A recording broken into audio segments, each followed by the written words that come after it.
Salut tout le monde! Aujourd'hui, une émission spéciale sur le tir de précision. En ma compagnie, celui de l'instructeur en chef de Long Range Academy, Michael Desrosiers. Donc, on va apprendre surtout que le tir de précision, c'est pas une option, c'est une obligation. Il faut faire des tirs éthiques pour ne pas blesser les animaux, très important. On va faire des tirs de longue distance. Alors, bonne émission à tous!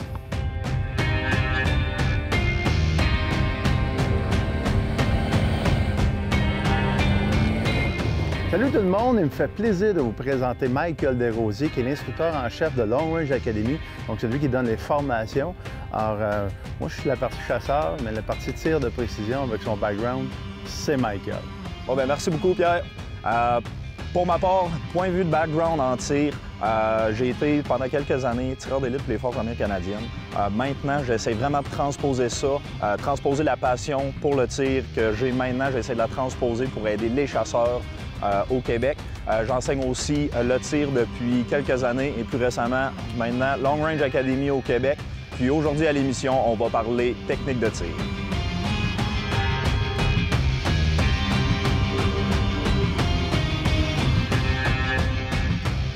Comme je viens toujours de le dire, pour l'émission, on va parler de technique de tir. Non seulement technique de tir, mais du triangle du tir. C'est quoi ça, le triangle du tir? Le triangle du tir, c'est 3 facettes du tir qu'il faut maîtriser pour pouvoir être précis à longue distance, en chasse. Bref, c'est tout ce qu'il faut savoir, c'est la base. Le triangle du tir, c'est composé de l'équipement, de la munition et des techniques de tir. On va y aller en 3 parties. On va commencer avec les techniques de tir. Pour les techniques de tir, la base de tout, ce sont les 5 principes de tir. Les 5 principes de tir, on va les décortiquer. Premièrement, l'alignement avec l'optique, l'alignement avec l'arme. C'est important, comme ici, on a Pierre en démonstration, c'est important que tout le corps soit en ligne avec l'arme, partant du frein de bouche jusqu'au talon. Si vous êtes en position debout couché, évidemment, ça va être différent, mais le principe reste le même. Il faut que vous soyez en ligne avec votre arme. Comme présentement, Pierre est en position couchée. Si Pierre aurait ses hanches un peu trop vers la droite ou vers la gauche, ce qui se produit, c'est qu'il y a le moins de latitude pour absorber le recul de l'arme. Aussi, naturellement, en tassant ses hanches vers la gauche, par exemple, son canon va avoir la tendance de se tasser dans le sens contraire. Alors, s'il tasse ses hanches vers la gauche, le canon va avoir tendance d'aller vers la droite et vice-versa. Ça, c'est pour l'alignement avec l'arme. Deuxièmement, ce qui va être important, c'est le contrôle de la détente. La manière que vous allez positionner votre main, la main qui va tirer la détente sur la carabine. Ça va être très important d'avoir le pouce sur le côté. Pourquoi le pouce sur le côté? Car aussitôt que, depuis que vous êtes naissant, aussitôt que vous attrapez quelque chose, une bouteille d'eau par exemple, aussitôt que vous fermez votre index, votre pouce a la tendance à fermer en même temps que l'index. Alors, c'est ce qui peut faire, ça peut faire dévier votre arme un petit peu vers la droite. Alors, ça va être important de garder le pouce sur le côté, d'avoir une poigne ferme, de se rentrer l'arme dans l'épaule, mais aussi, c'est de ne pas de mettre trop de pression, d'une bonne poigne ferme pour tenir l'arme, mais sans exagérer, parce qu'on va se fatiguer la main, on sera plus confortable et ainsi de suite. Ensuite, le troisième principe va être la respiration. Ça va être très important de respirer normalement, pas d'exagération. Respirez normalement et à la suite de votre dernière expiration, vous avez entre 3 et 5 secondes pour tirer votre coup, ce qui est quand même assez long. Si vous n'êtes pas capable de tirer votre coup, ce qui va arriver, c'est que si ce n'est pas votre premier coup de feu, votre balle, votre cartouche va rester à l'intérieur de la chambre, emmagasiner de la chaleur et changer de vélocité. En changeant de vélocité, ça va changer votre point d'impact. Alors, c'est important de prendre une respiration, d'expirer 3 à 5 secondes, on tire notre coup. Ce qui nous amène au 4e principe de tir, qui est la pression sur la détente. Ça va être très important d'avoir votre index sur la détente, mais non seulement l'index, la première phalange. Ça va être la première phalange de votre index, de votre main dominante, qui va être sur la détente et vous voulez centrer la détente sur l'index, au centre de l'index. Par la suite, ce qui est très important et où beaucoup de gens ont de la difficulté, c'est de ne pas donner un coup sur la détente. C'est important de tirer la détente vers nous dans un mouvement constant, non saccadé, aucun coup, pour ne pas faire dévier le coup. Ensuite, le coup de feu part, c'est ce qui nous amène au dernier principe de tir qui est la suivi du coup. C'est là qu'on va voir si tous les 4 autres principes ont bien été appliqués, un coup que votre coup de feu est parti, c'est important de voir où est-ce que le coup de feu va atteindre la cible ou s'il l'a manqué pour pouvoir faire les ajustements nécessaires pour faire tomber votre gibier, votre cible ou peu importe ce que vous êtes en train de faire. La suivi du coup, c'est vous avez une fraction de seconde pour pouvoir garder l'arme à l'épaule et voir c'est quoi qui se passe en avant parce que la balle, le projectile va voyager très vite jusqu'à la cible alors vous avez très peu de temps. Alors c'est important d'être vraiment stable avec votre arme pour faire la suivi du coup et apporter les ajustements, les correctifs qui vont être nécessaires.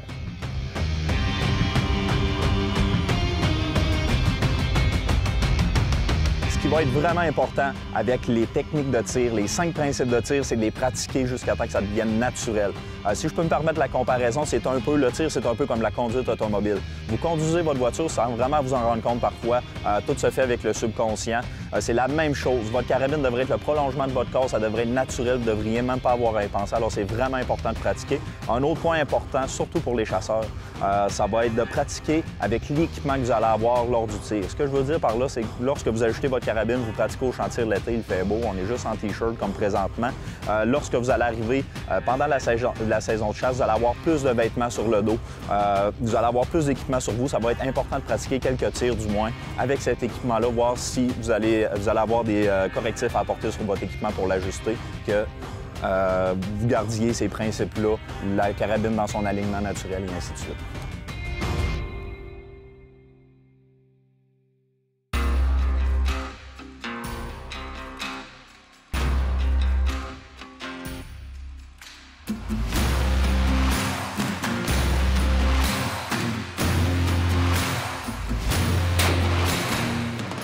Alors, cette semaine, à la capsule FIR, je m'entretiens avec Patrick et nous allons discuter des actions de cœur central d'une arme. Salut Patrick. Bonjour Pierre. Oui, chez FIRS, on a 2 modèles d'action. Okay. On a un modèle d'action qu'on fait en stainless 416, okay. Puis on a un modèle d'action en titane. Pour les amateurs qui veulent sauver un petit peu de poids sur les armes. OK, donc un plus légère. Oui, on a 5/8 de livre plus légère pour une action en titane qu'une action en stainless. Et j'ai déjà dit des onces et des livres. Hein? Oui, c'est très important quand on fait une carabine de montagne. OK. Alors, toutes les deux ont un chargeur détachable. Tous les 2 modèles ont un chargeur détachable, détente ajustable. On peut mettre un rail 1 pièce ou 2 pièces dessus. C'est quoi l'avantage des 2 pièces, 1 pièce? C'est la latitude pour poser notre télescope au bon endroit pour avoir la chance de jouer en arrière. En plein ça. On a un safety 3 positions. On peut actionner ici. Ça verrouille la détente. Ça verrouille le verrou. Le soir, quand on va avoir nos munitions, on pèse sur le piton. On rouvre notre verrou. On sort notre cartouche. On enlève notre magazine sans jamais l'avoir mis dangereux. Parfait. Et toutes les composantes sont fabriquées chez FIRS directement? C'est 100 fabriqué chez FIRS à Durée. Parfait. Merci beaucoup pour ces précisions, Patrick. Ça fait plaisir, Pierre. Bonne semaine à tous.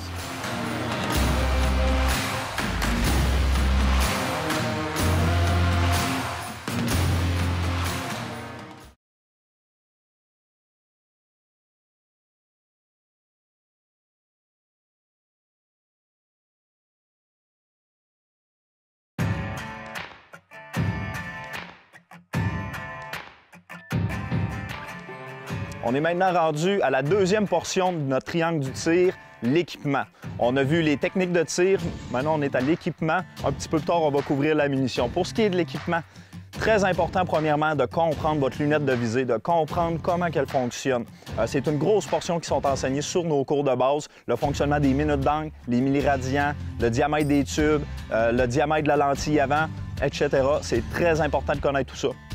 Deuxièmement, un deuxième point qui est très important, ça va être d'aligner votre lunette de visée avec votre canon. Ça va être important d'avoir la croix en parfait alignement avec votre arme, tout à niveau, fait professionnellement avec des niveaux à bulles. Ça va vous permettre d'éviter ce qu'on appelle le canting de l'arme, c'est-à-dire que votre arme est décentrée de son axe par rapport au scope. Un autre point important va être le couple de serrement sur vos vis. Par exemple, les vis qui vont maintenir le scope en place sur l'arme, ça va être très important d'avoir le bon couple de serrement pour, un, pas endommager l'équipement, ou de deux, ne pas être trop lousse, ce qui permettrait à la lunette de visée de bouger dans ses montures et c'est Vraiment pas acceptable comme situation parce qu'il faut que vous résérotiez votre arme. Si vous êtes dans le bois, c'est un cauchemar. Il va y avoir aussi les 2 vis qui sont sous l'arme, qui relient la carabine dans la crosse. Il y a seulement 2 vis qui retiennent tous ensemble. Si une de celles-ci n'a pas le bon couple de serrement puis elle permet à la carabine de bouger dans l'arme, ça va être impossible de faire un tir de précision dans cette situation. Pour l'équipement, un coup que tout ça est assemblé ensemble, c'est très important, je mets l'emphase, c'est de faire un bon zérotage. Un bon zérotage qui est généralement à 50, 100 mètres, 200 mètres, dépendamment de ce que vous voulez faire comme type de tir. Un bon zérotage, le zérotage va amener le réticule et le projectile en un même point à une distance donnée. Le tir de zérotage, ça va être très important de le faire, d'être le plus stable possible lorsqu'on va le faire. Le tir de zérotage, c'est pas une pratique, on veut seulement ajuster notre équipement. Alors si vous avez besoin de sac de sable à l'avant, à l'arrière, que généralement vous n'utilisez pas quand vous tirez, faites-le. Vous voulez seulement mettre votre carabine dans un étau, si je peux me permettre.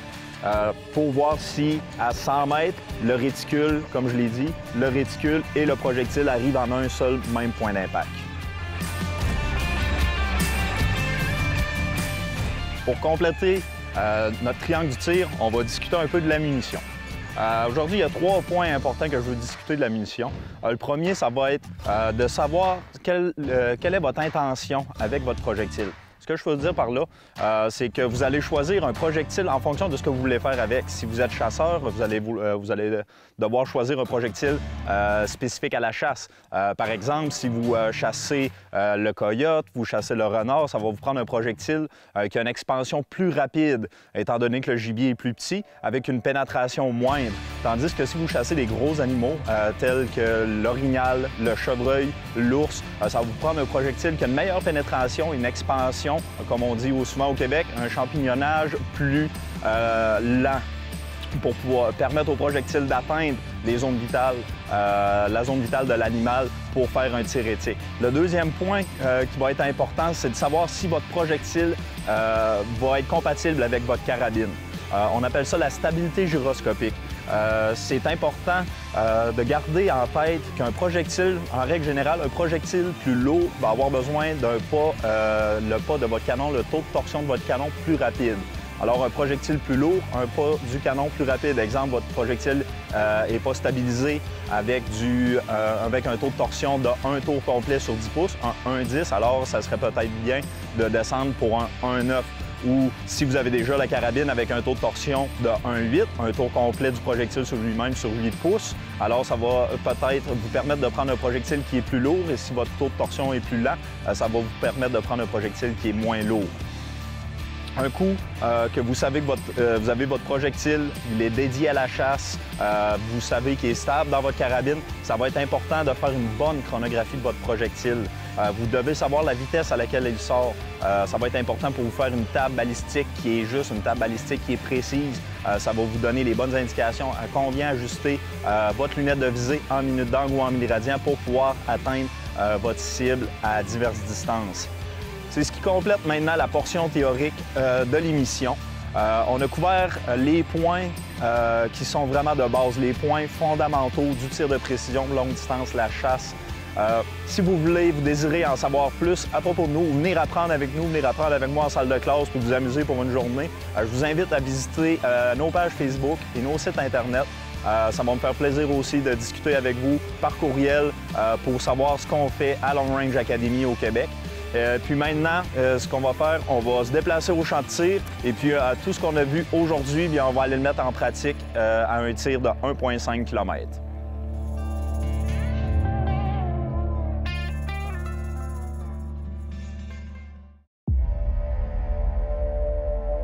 La National Firearm Association du Canada est fière de s'associer avec Long Range Hunter. La NFA défend tous les propriétaires légitimes d'armes à feu au Canada. Allez au www.nfa.ca pour devenir membre et aidez-nous à protéger notre passion.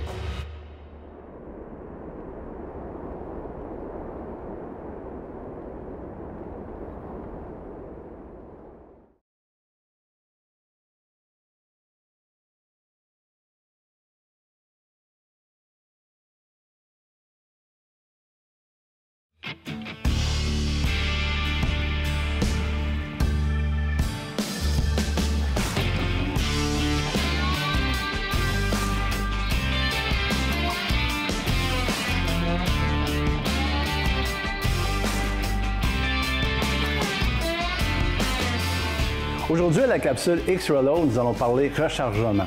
Qu'est-ce que comprend l'équipement de rechargement comme tel? Plusieurs chasseurs et tireurs de précision nous posent cette question, alors laissons les experts en discuter.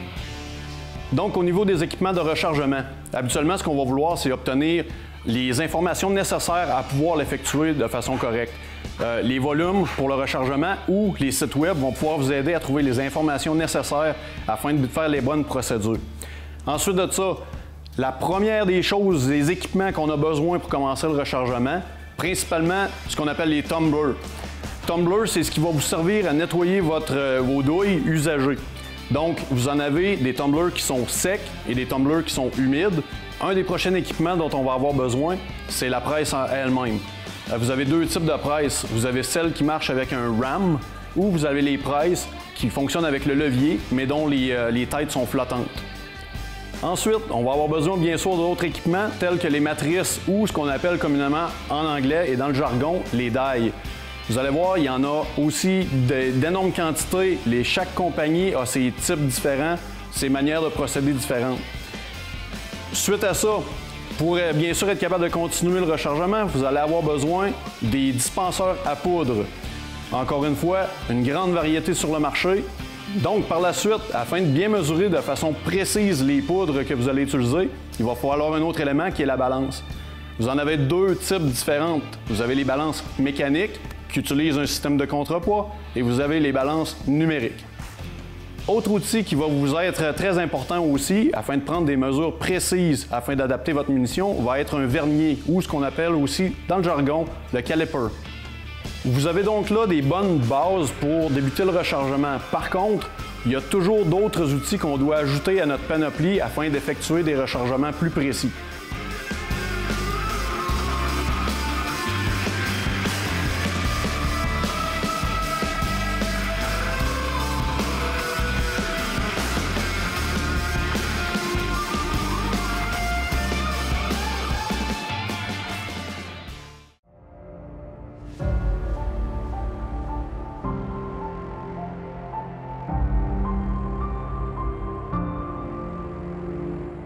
Maintenant qu'on connaît nos principes de tir, qu'on les a mis en pratique, on va aller sur le terrain, essayer ça à plus longue distance.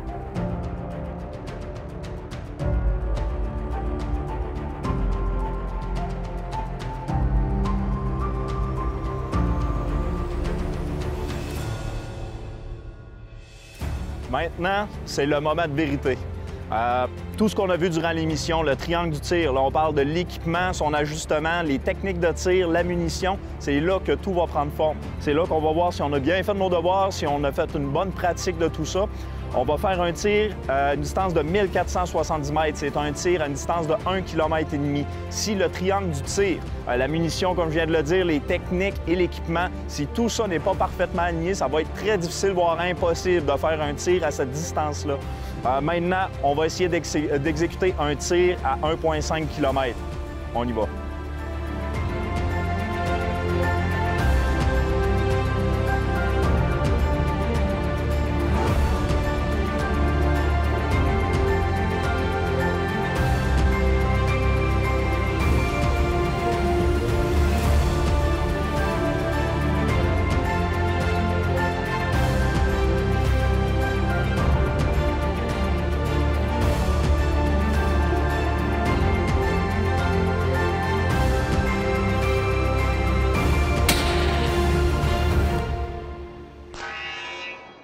Pierre, très satisfait. On a atteint la cible à 1,5 km. Il faut avouer, on avait les conditions favorables aujourd'hui pour effectuer un tir à ces distances-là. C'est une distance très éloignée, 1500 mètres. C'est des bonnes distances. Je reviens toujours sur mon triangle du tir. La munition, l'équipement, les techniques. Un petit plus, on va dire le centre du triangle, la température. Dans tout ça, l'important, oui, c'est important de pratiquer. C'est important de faire nos devoirs, c'est important de mettre le temps pour être un bon tireur, un bon chasseur éthique, mais surtout, c'est important d'avoir du plaisir dans tout ça. Parce que si on n'a pas de plaisir dans ce qu'on fait, c'est là qu'on se décourage, c'est là qu'on s'impatiente. C'est important de garder le plaisir dans le merveilleux sport qu'est le tir longue distance et la chasse. Merci, Michael, pour cette superbe journée de tir. On a passé vraiment une agréable journée à faire du tir longue distance. Et comme je le dis, je le répète dans les chroniques, le tir longue distance, c'est une option, c'est pas une obligation. On a ça dans notre bagage. Ça peut nous servir en temps de chasse, mais on n'essaye pas un animal. Il faut faire un tir éthique. Et pour ça, bien, il faut suivre des formations, il faut être aguerri, il faut pratiquer. Et le tir de précision, ça, c'est pas une option. Donc, on pratique, on s'assure que notre équipement, le triangle, comme Michael le disait, donc c'est vraiment important. Sur ça, je vous souhaite une excellente saison de chasse. Salut les Long Range!